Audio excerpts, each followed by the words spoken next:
Good morning, everyone. Thank you for joining us today. Welcome to today's lecture as part of Sustainability Council's lecture series. I'm Shirin. I work as Sustainability Council at University of Alberta. Today, we will hear from Lana Whiskeyjack. I would like to start today's lecture with a treaty acknowledgement.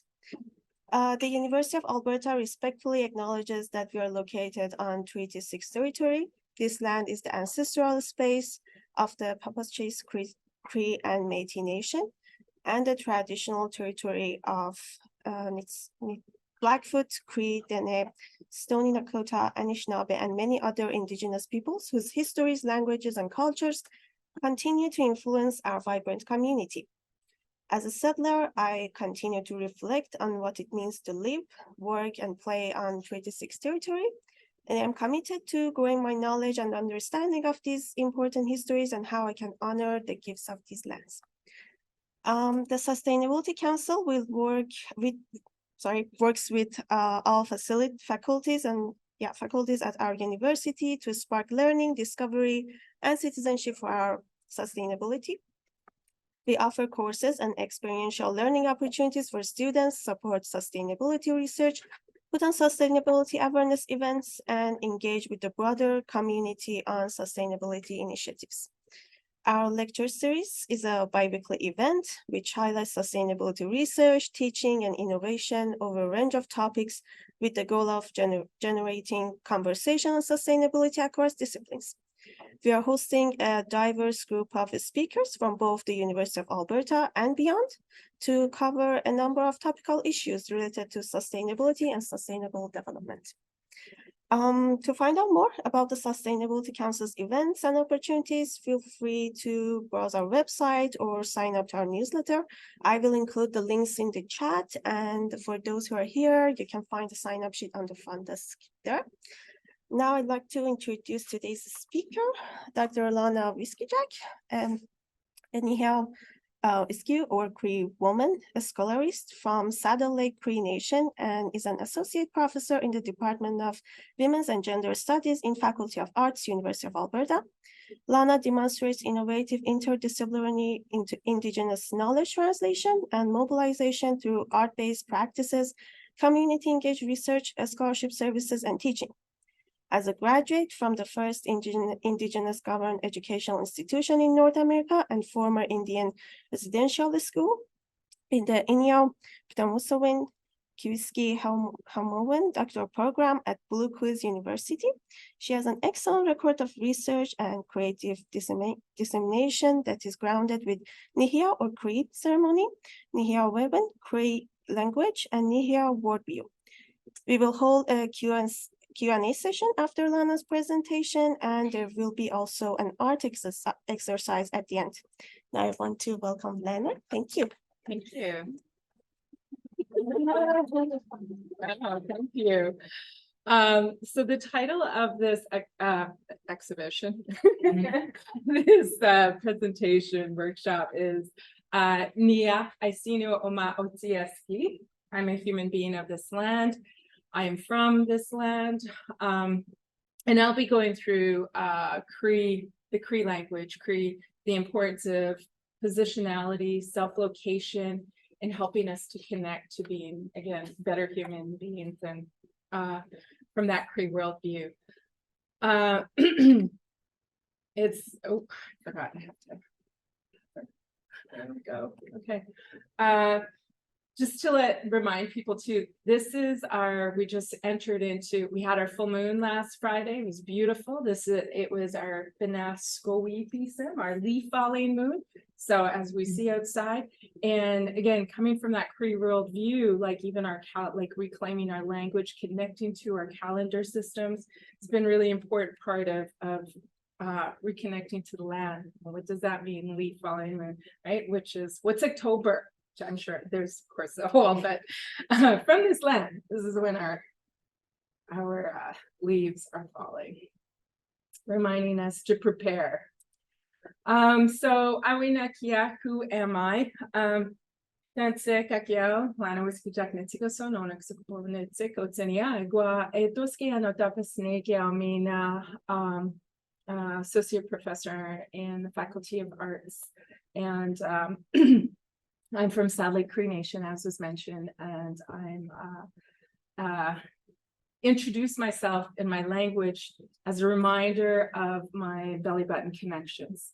The root word, and I share this a lot in my lectures and in my classes or in my workshops, is the importance of reconnecting to Indigenous languages of this land, is that importance of how you define yourself through your relations.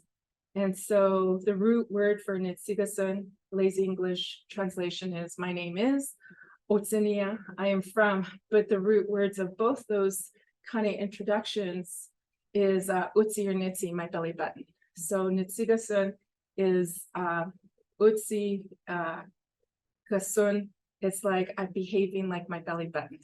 So it's that reminder that, of course, that belly button is that umbilical connection to your mothers, the wombs that you come from.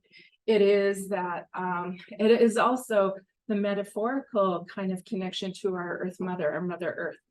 And so are we going to get any visuals through Zoom or just audio? Oh my gosh, let me start the video and be able to start video, fail, or the camera.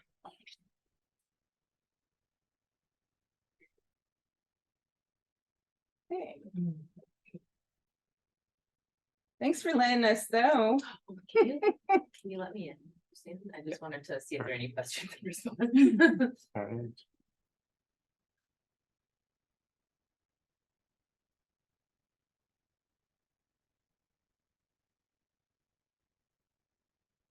Can you see it?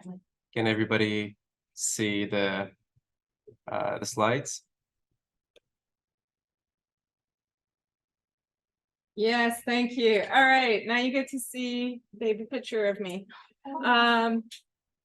So as I mentioned, well, you heard my little kind of breakdown of introducing myself. In the images, you'll see me with my little, well, we call it resident bob, but we in our communities call it the residential school haircut. Behind me is a photo from the 1950s of Blue Quill's Indian residential school, which is actually the university that was introduced, the first Indigenous owned and governed educational institution in North America. And right beside my photo, the black and white photo, is actually of my nukum, my grandmother, and nitsapan, my grandfather, my great grandfather. And this photo was also taken in the 1950s. And during that time, and it was a reminder of, like, again, our history and how history is shared. But this was when our ceremonies were still outlawed. Like my grandfather dressed in his ceremonial clothes, would have been actually thrown in jail. His clothes, his eagle fan, his headdress, any of his beaded cuffs and his clothing would have been confiscated and either burned or sold. And so this, you know, when I'm talking about the introducing myself in my language, is acknowledging not only that history, but I think about my great grandfather, my tapan and nukumpan, my grandmother, who, you know, during this time were praying for they were doing ceremonies for us to survive, just to be able to survive as nehiyawak, as Cree people, as iyiniw, as human beings of this land, that we remain connected to the land, that we continue honoring our land as nehiyawêwin, as our Mother Earth, and that she takes care of us. So our ceremonies have always been important foundational practices to ground ourselves and keep us grounded to the laws of this land, the policies of the land, if you even want to go as far as, you know, bringing that Western perspective into that Indigenous worldview of those practices of reminding us to be good human beings, to be good relatives. So when I'm introducing myself and locating myself through my belly button connections, I am honoring and reminding myself of why I'm here today at this moment in this space on Zoom, here to speak about. And so that when we're talking about sustainability, I often thought of sustainability as only relating to climate, but really when it comes to the reason why the climate is in the state it is in is because of us, of somewhat human beings. I've heard a lot of elders talking about, we need to return back to being human beings of this land. People aren't, they're people, they're not humans. They're not being that relative, an extension of the land, but also the cosmos. So that if anything you can leave here today is starting to think about your relations, which we'll have a little exercise as mentioned at the end. Sure, I remember.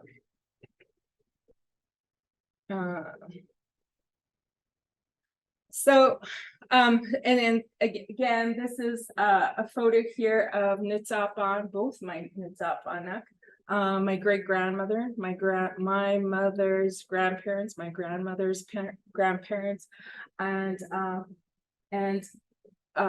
again, this would have been when our ceremonies were still outlawed, and how it was so important. What my grandfather was one of those elders that kept a lot of our ceremonies hidden, but also because of that, we're still able to practice a lot of our ceremonies, have those songs, have those teachings with so many other elders that were also hiding and protecting our traditions and that connection to the land.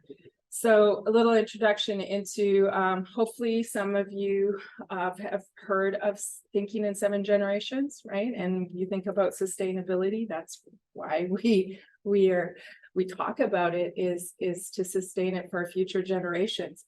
And so in this concept of 7 generations, like what does that even look like, right? What does you being the first, second, third, fourth, fifth, sixth, seventh, like I can't even imagine that. But what I can embody is thinking of the self as being the present of the past and the future, right? So I actually knew my great grandfather, my top on Mom Stop, which his that name, his Indian name is Edward Cardinal, but Mom Stop is his, I don't even know if it was his nickname or his spirit name, but that's what everyone known him as, and it means big eyes. And I'll do a little teaching about what eyes are. But he, I was about 1976. Oh my God.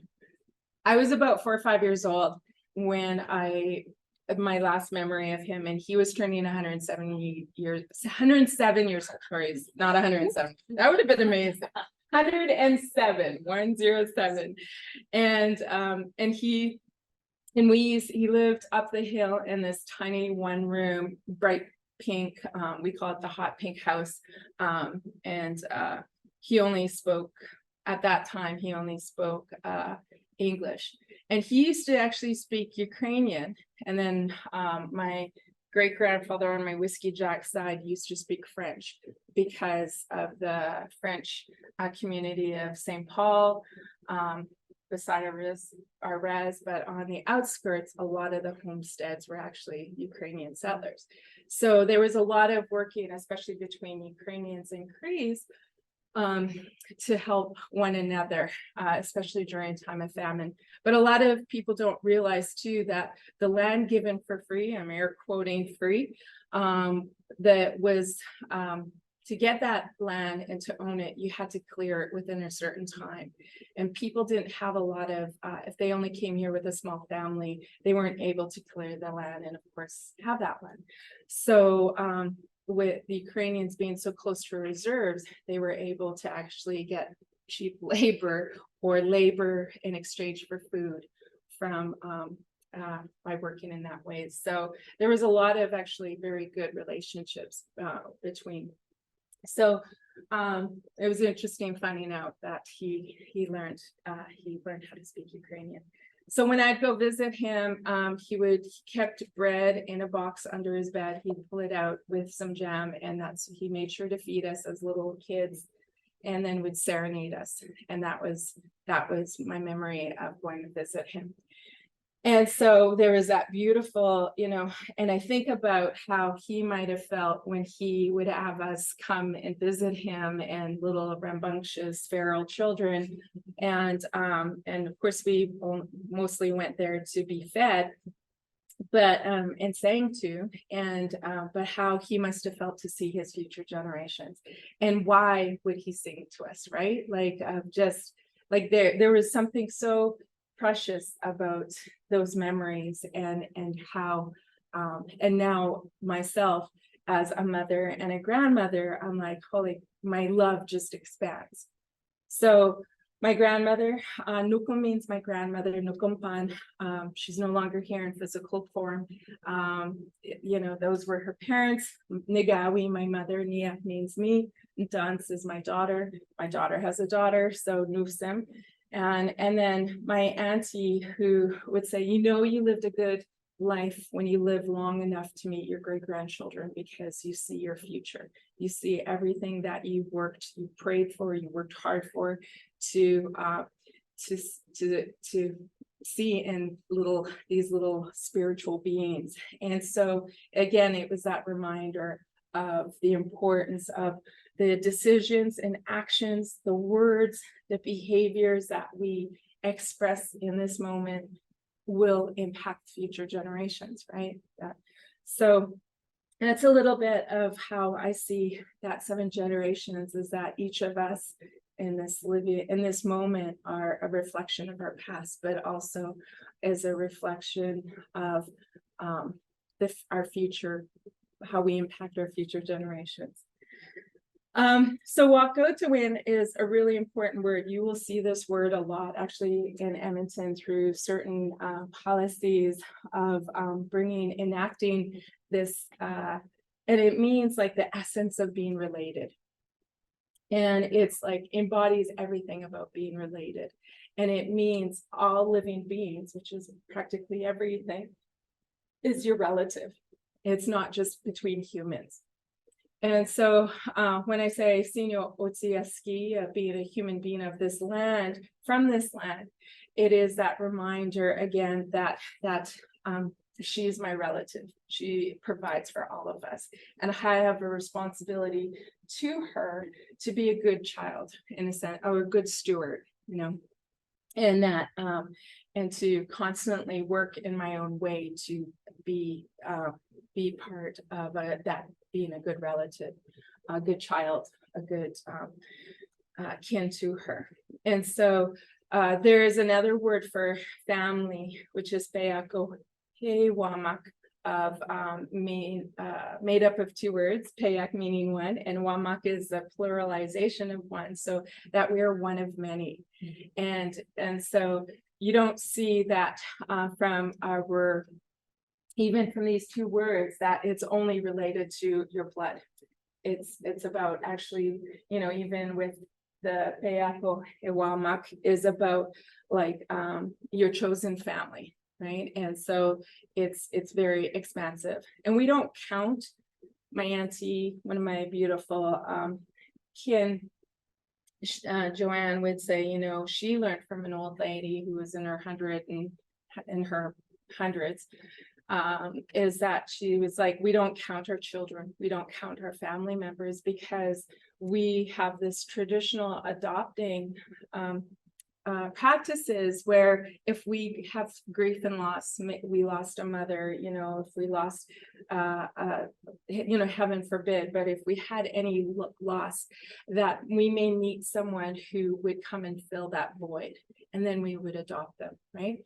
I met a few different Lanas, and so even sharing the name with someone makes you a relative. Like, we have so many beautiful practices of being in good relations.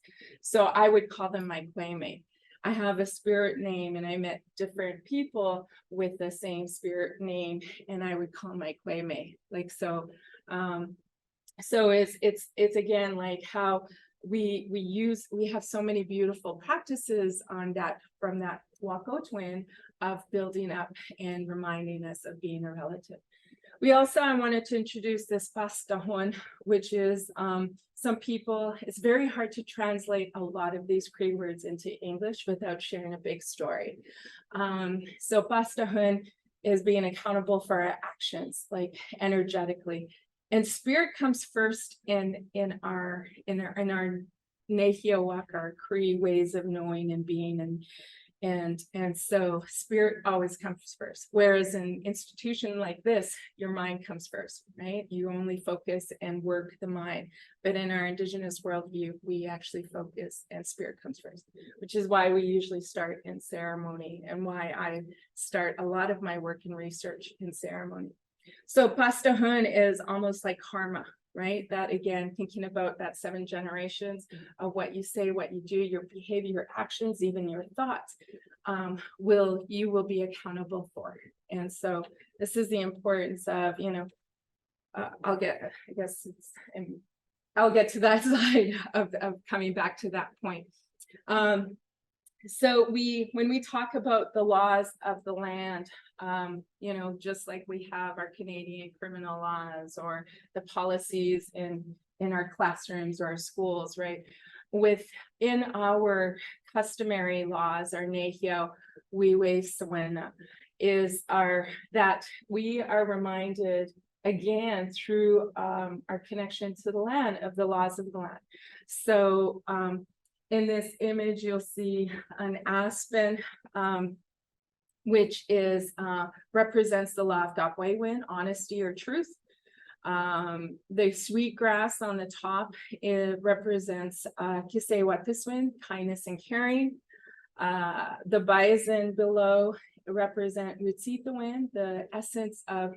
When you see win at the end of any of our Cree words, it means like the essence of, it's everything. It's like an intersectionality word from that, again, coming from that academic perspective, but it's the interconnection of everything. So anything that has to do with kindness is like, it's in that word. It embodies so much. Strength and prayer is represented through our iyiniw, our rocks, our mountains, kiskeyihtamowin. And so and all of these are the sweet grass, our wheat grass, our trees, our four-legged beings, specifically, for some it's the moose, our pasquamustos and the rock. Are part of our ceremonies. So thinking of my great grandfather and those ceremonies, this would have been part of their practices of that connecting. So the trees outside, when you're needing that truth, you go and hang out by them, right? We use them. Carrying that rock when you need strength, of course, not to hurt anyone, but holding it to remind us of that power of prayer and courage, especially to get through difficult conversations, to get through difficult times. And so each of those different visual kind of reminders that we see every single day, well, maybe not the four-legged, of our pasquamustos or a moose or deer, but many of us see dogs. They're even little teachers, right? So they represent our relatives. And I also wanted to acknowledge the importance whenever I'm talking about these teachings, I'm reminded of colonial trauma, or Maria Yellow Horse Braveheart she was Lakota Sioux, who was the first to term historical trauma. And so I think about like all the disconnections, as you can see from this painting series called intergenerational trauma. And this is actually, I did during my doctorate when I was confronting intergenerational trauma or historical trauma, or what I also call colonial trauma. Because when we think of intergenerational trauma, it's really placing the blame on the generations, which was the narrative I got when I was confronting.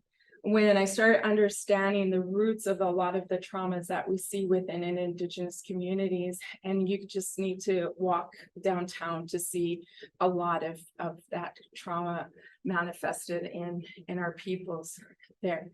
And so, this Maria Yellowhorse Braveheart said to start with confronting historical trauma, understanding, releasing, and then transcending. And this is important for as an Indigenous scholartist or Indigenous educators, a visual storyteller, and in my practices within research, within my classrooms, my pedagogies, is to bring this up of the importance to be able to come into our voice to speak about these challenges, to acknowledge in order to address the many issues we face.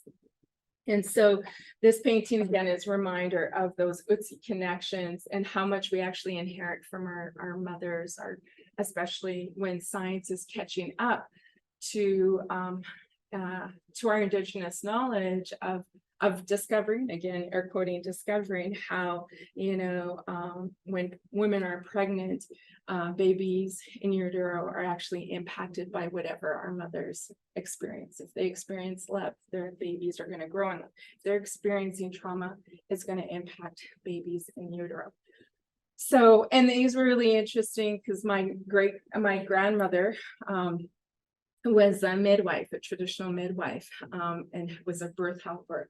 And so when I became pregnant with my first child, she gave me so many rules of what I couldn't and couldn't do, including, like not even, and I still do this when two people are talking, she would like, make sure that you go around them, never go in between them, especially, in our hallways and people are like, right in the middle of the hallway. And I was like, sometimes they even duck down and I'm like, excuse me, because our words are, our elders say our words are medicine, and our language is spirit and our words are medicine. And again, how that our language is a living being and it can impact people around you. That's how powerful we are.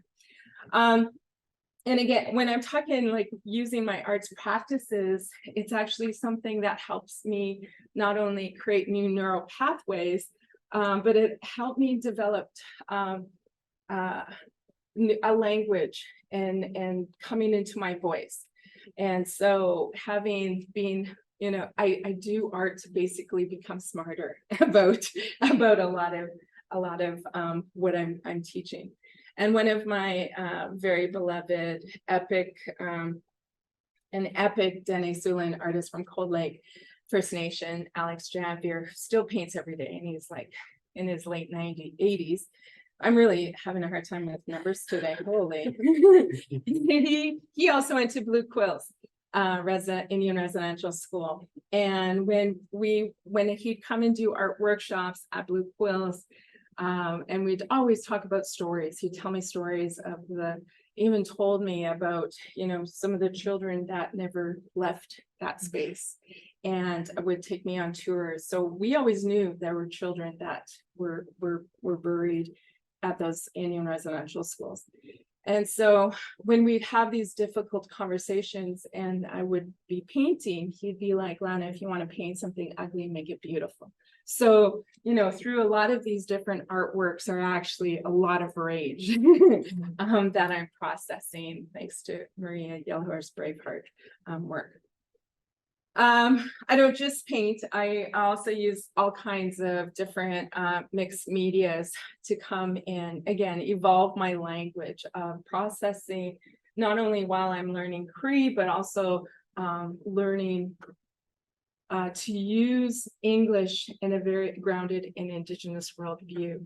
And a little story about this photograph, it's about releasing the pain, but one of the very kind of lateral violent terms I would be called, because I lived in the city, I was educated, is an apple, that you're red on the outside and you're white on the inside, or whitewash was the other one. So I did, again, how important it is to confront, understand, but also releasing. And so this is called Devouring Pimâtisiwin, Devouring the Apple. And it was about taking the power away from those words that had such a, a negative, a harmful impact on my life. Like being called an apple was a way of being, oh my goodness, disconnected from your community, from being, separated. So when you get to, when you're releasing that pain, as we have a Cree word called nuhelot'įne, it's really about that. Nuhelot'įne, English, very lazy English translation is old lady, but really it's a grandmother who has very little room in her lodge because it's filled with children, because she's loving them, she's caring for them.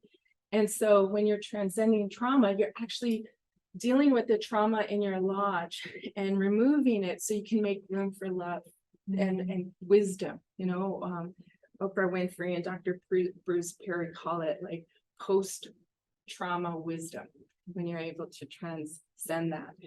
And then of course, this is when I was able to come into my voice and learning to carry your own story. And I teach this in my research methodologies course of again, that importance of self-location and positionality of learning how to carry your own, know who you are, know where you come from, who you're related to, in order to carry your own story, so you're able to help to carry the story of others. And of course, you have to move at the speed of trust, working within those customary laws I showed of truth and courage and sharing and kindness. So it's a collective movement. So the quality of your relationships impacts the kind of stories that are shared with you when you're working within communities, when you're working with story work. So the importance, again, it's about that reciprocity of receiving and giving constantly. If you're only taking, which, unethical research, and there's a lot of books on it, unethical research on Indigenous people specifically. They're created many books, right? And I've been part of some unethical research where it was just coming in, extracting, and never to be seen again. Or in some very, again, like violent cases of where knowledge, non-Indigenous researchers or corporations come and learn from an Indigenous elder or knowledge keeper about certain medicines, extract that knowledge, copyright it and appropriate it, and then go back and destroy that medicine. They go back where that elder showed them. And I've heard that specifically from a beloved knowledge keeper who wrote about that as well, of sharing knowledge and then and it being appropriated and copyrighted and or patent, that he had no longer rights over that. And you look at a lot of pharmaceutical, our drugs, and a lot of them are actually based on stolen Indigenous knowledge. So that importance of bringing back that reciprocity of connecting with one another, right? Of giving and receiving. So nehiyawewin, the 4-part language of this land, is a polysynthetic language. It's very descriptive. It's verb-based, so it's again, it's about, when I say it's hard to translate a lot of Cree into English, it's usually the best way is by sharing a story, because it's a very hard language to kind of I don't know, in a sense, English doesn't carry a lot of spirit. So it's through that stories that you can find spirit, right? So in that sense of it's also it's a non-gendered language.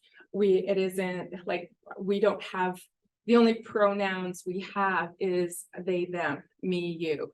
Like there's no she, her, he, him. It's a non-gendered language. And an example of like how one word, and there's like at least four different ways of saying one thing, but there's and so even some of the words that I'm sharing is very like it could be corrected or understood differently from different language speakers. One of my favorite Cree words, and if you learn a root word, it's then you can connect it to so many other words. And I'm still a baby learner. I'm still learning this. So atsak means spirit. It's connected to atsagus, as star spirits, and then atsak iskwew is spirit fire. And there's a whole stories that go with this connection. Atsak iskwew is also how I've when I was looking at research on intergenerational trauma, I couldn't find a lot from a cultural perspective, of course, except from Maria Yellowhorse Braveheart. But what I did find was what I became fascinated in reading about was actually brain trauma and neural pathways. And so when I was reading about two books at the same time, Nation Interrupted by Sylvia McAdam, who talks about atsak iskwew, and then I was reading another book on brain trauma and neural firings. And the way they explain neural firings was like this kind of almost in my head, as a visual thinker, I saw, of course, the sparks and the lights and almost like nebulas, right? Like the cosmos. And I'm like, oh my God, that atsak iskwew is our neural firings. They're creating those new neural pathways. That's our spirit fire, right? And so, and then I think about like atsak, the root word of wisakitsak, who's our trickster, our big brother, a shapeshifter.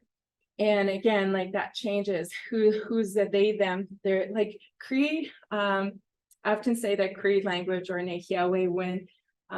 This past summer, I went to a conference and I was like, how do I explain Cree? And I'm like, Cree is a queer language because it's so fluid.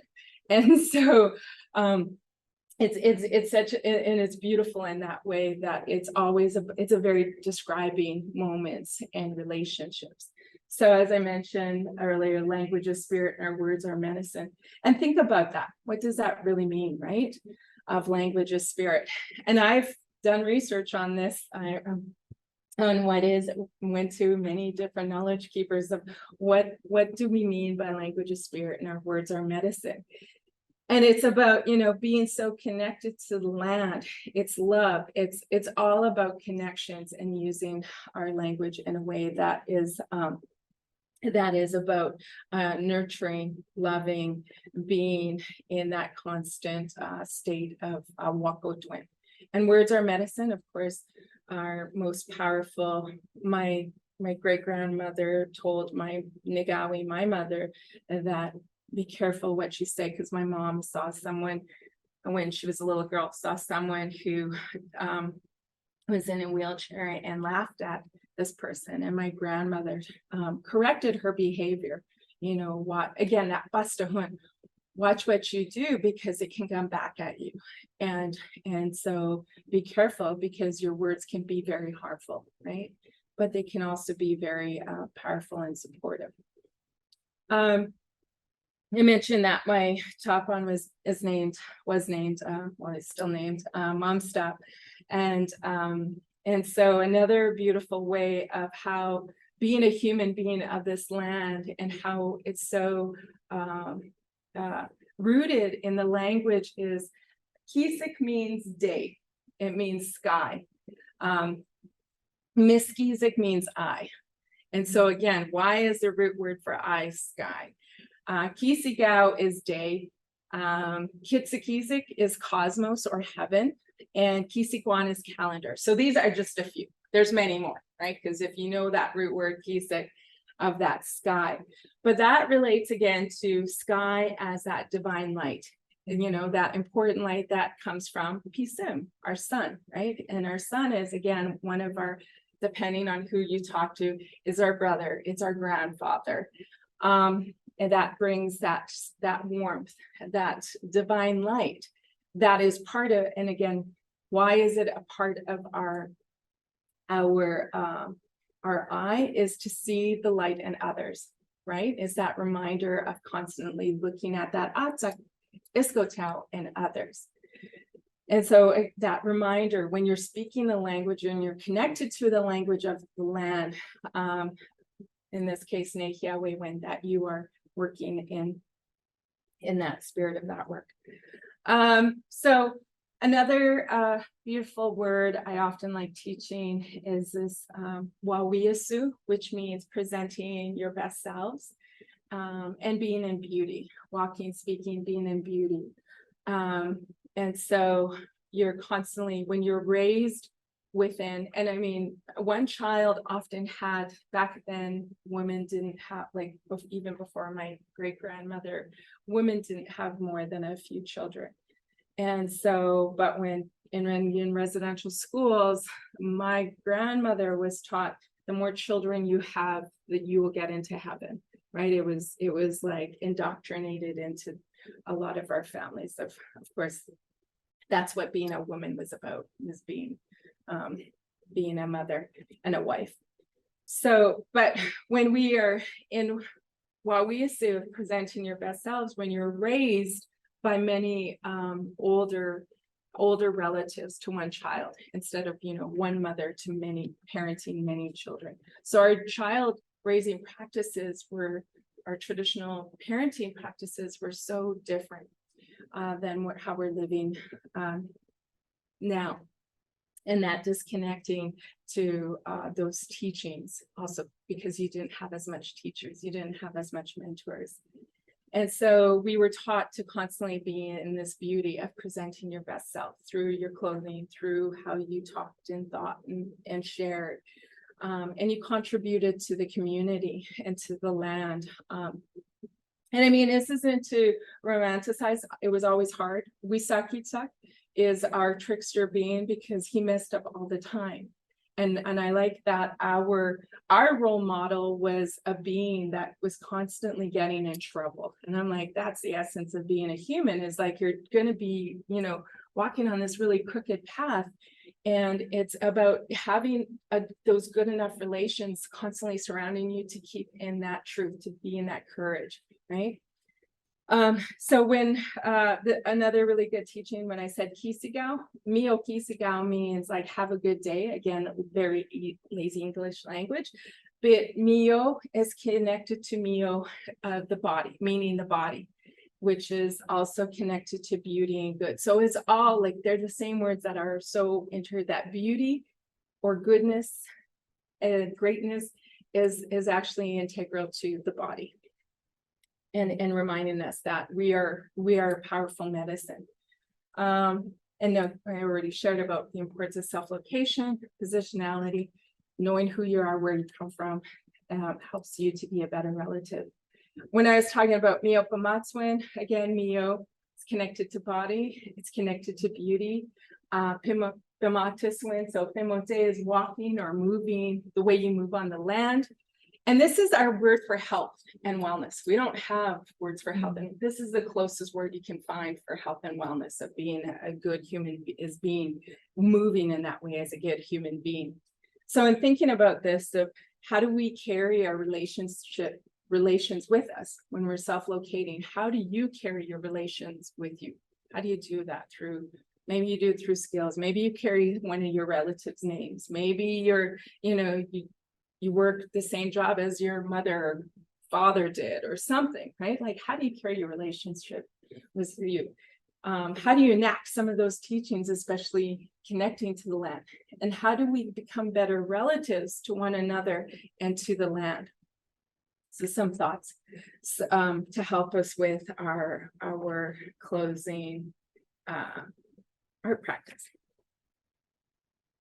So this is a meditation drawing exercise, and hopefully y'all have paper.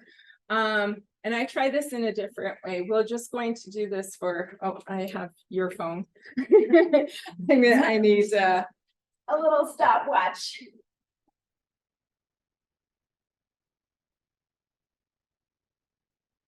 Awesome. So we will, what I'm going to get you to do is thinking of, when I was talking about that belly button connections of who you are, where you come from, your, you know, who you're related to, just starting to visit that thought. And take, of course, you have your blank page, but so what we're going to do is you're going to start in the center of your page, and you're going to make your lines as close as you can together without letting them touch, and you're going to spiral it out. And we're going to do this for a minute, and then we'll try this. We'll try this 3 times, so we will have exactly a couple minutes here to do this. All right, so I'm going to start with just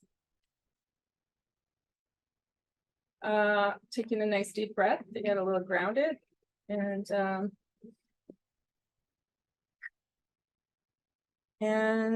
start.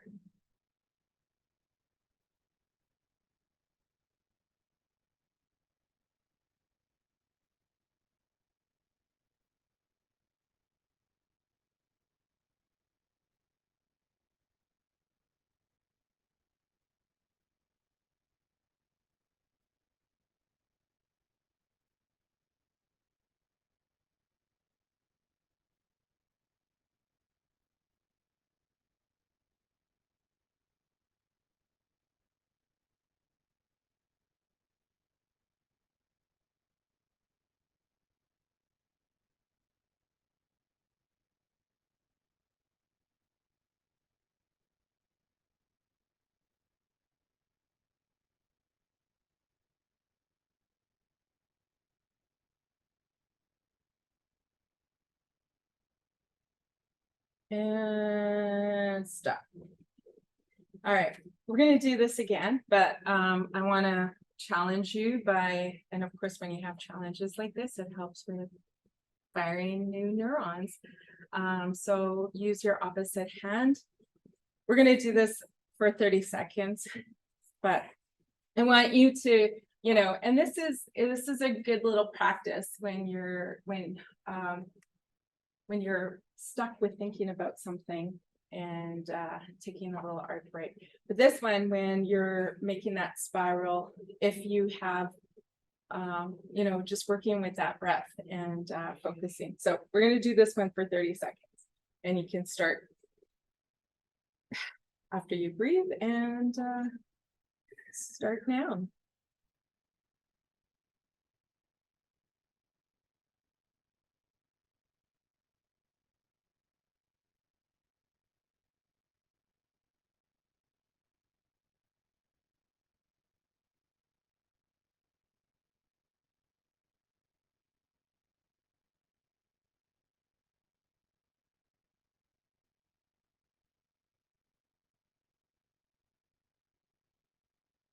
And stop.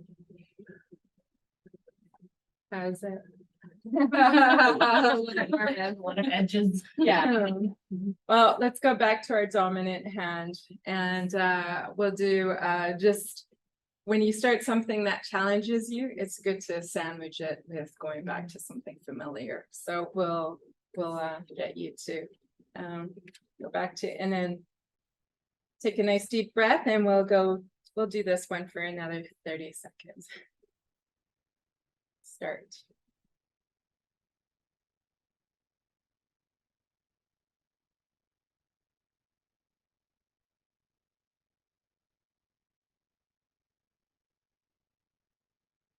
And don't forget to breathe.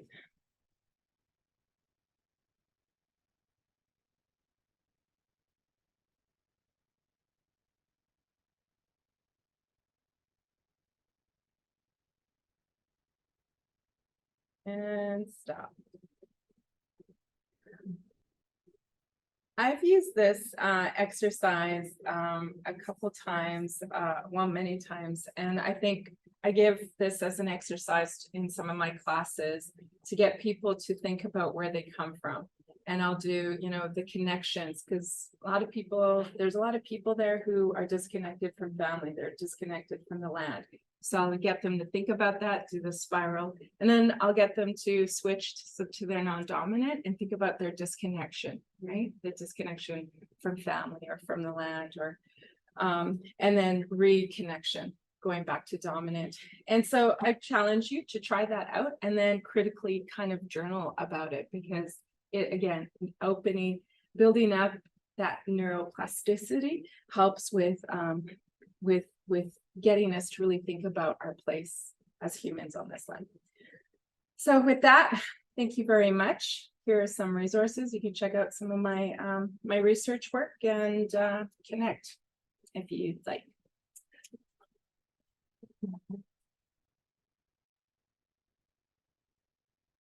Thank you. Sound like such a big crowd. Thank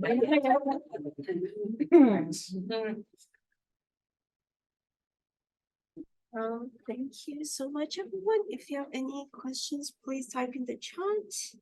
Thank you. And I will put the newsletter link in the chat as well.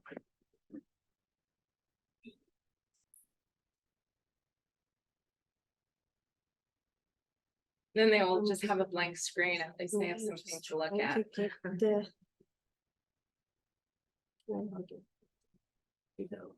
If no one has a question, I can tell a story about this image. So I don't see any questions.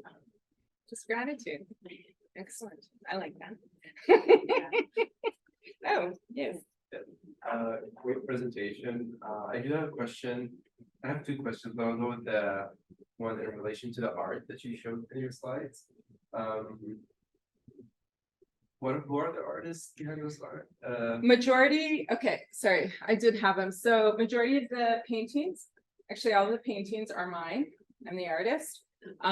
There is a Canva my collage that was done by Kristen Lindquist. She's actually one of my research assistants on my project.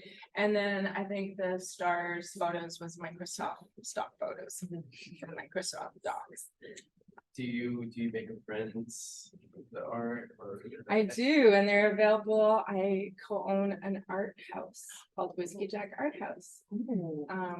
Short for WAP. So we have some of the best.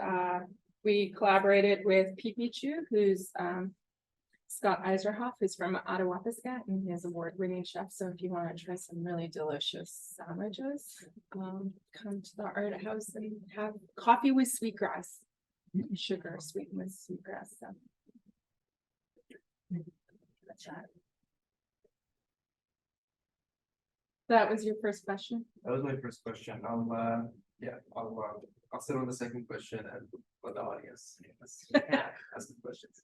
Oh, I was gonna ask, you mentioned that you're a scholartist, like scholar and artist. I was curious, like which came first, or how they weave one into the other. Yeah, that's so funny. I always call myself an accidental academic because I just wanted to be an artist. And but when I did my BA and MA, I did a lot of research work around Indigenous womanhood and sexual health. And then I taught at Blue Quills for over 12 years, which is where I also graduated. And then this is from my doctorate bundle, educational bundle. We don't have like defenses. We have to present our bundles to our whole community and peers and elders. It's actually really intimidating. Anyways, so what got me into doing my doctorate was one that it was available. Taking a doctorate at Blue Quills was available, but I was also part of a 7-year sexual health research work in my community that was led by non-Indigenous epidemiology. And I was really scared because when I did my research in my undergrad, all I could find around Indigenous women was, especially when I was looking at sexual health or pregnancy, birthing practices, was Indian or Native or Aboriginal women and pregnancy and alcohol use, drug use and pregnancy. Like there was so much deficit research on Indigenous women. And even now, if you Google Indigenous women, guess what's going to pop up? Yeah. MMIW, right? Yeah. So when this Dr. Dion Gessink, who I still continue to work with, came in and presented her at Blue Quills, our research ethics is you have to come in to do a pipe ceremony. If you want to do research in our community, you have to fast, you have to invest in the community, your relationship to the community. So when she came in and she's like, I want to talk about sexual health, I'm like, oh my God, and STIs, sexually transmitted infections. I'm like, oh my God, she's just going to add more deficit. So I offered to, well, I spoke to her about my fears of her work, and then she asked if I would help her. And next thing you know, I was a research assistant and then a research lead.